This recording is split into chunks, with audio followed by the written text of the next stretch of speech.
EU money is being spent in projects, and they only count the money. So, for example, the UK government, when it's evaluating VACT or Interreg and so on, they only look at how much money is coming back into the UK through projects. They really don't care what the projects do, so they're counting the finance all the time. And they're not measuring the value of the project in terms of learning and human resources and so on. So, maybe we should have a tip somewhere that says when you're evaluating European projects, don't just look at the money, how much money you're getting. But also try to measure the other benefits would be quite good. And I was struck by the suggestion that perhaps you should think about setting up some master's program in a university or creating some kind of course together to train people on how to do heritage regeneration properly. And I'm sure you could market it and make a lot of money around Europe. Nice training course. Maybe you already do it. The idea of this session is just to try to get some kind of general messages which are about the value of doing European exchange projects.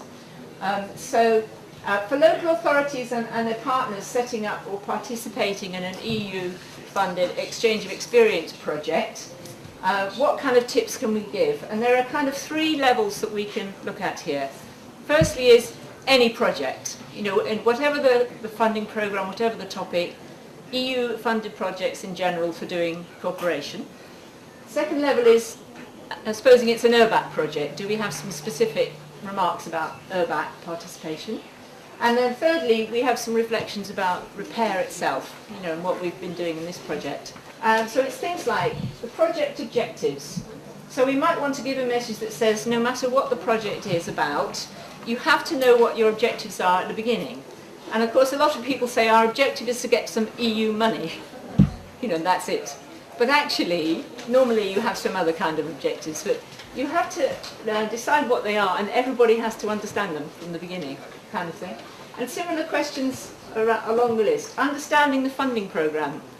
Hopefully now we know a lot about URBACT, but if you don't know the funding programmes, where do you get this information? Is there a national contact point, or how do you find out what are the requirements of the programme? Some of you did Interreg 3C with Ascend.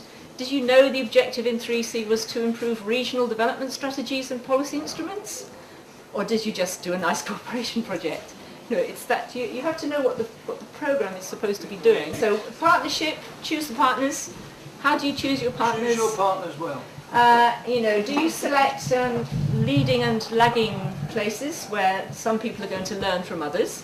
And one of the lessons from this project is I think you see that perhaps at the beginning you thought, well, we get a lot of lessons from Scandinavia and Germany and the Netherlands, and these places in Eastern Europe are catching up, and wrong. I think you'll see that it's two-way, and the partners who are coming from supposedly more advanced places or cities which have longer experience on a certain approach always learn something from the other partners, even just small things or whatever. Then there's issues to do with the lead partner.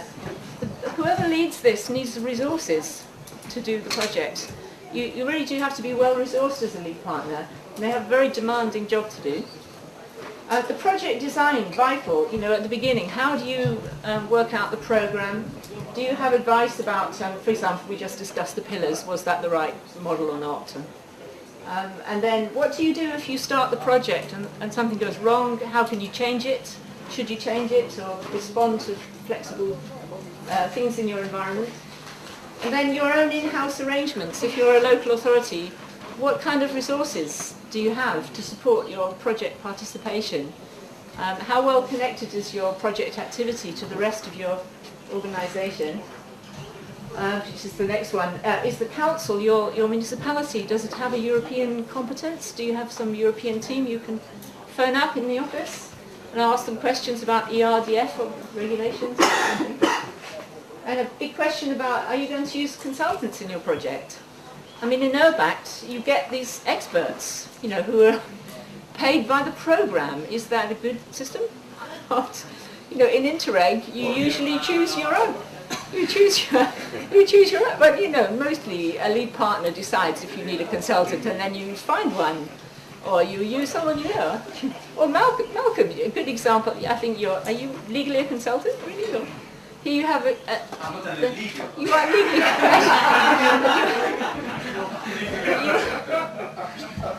But in your case, we have Paula has decided to have their local consultant with a great deal of expertise working alongside the team through the whole project.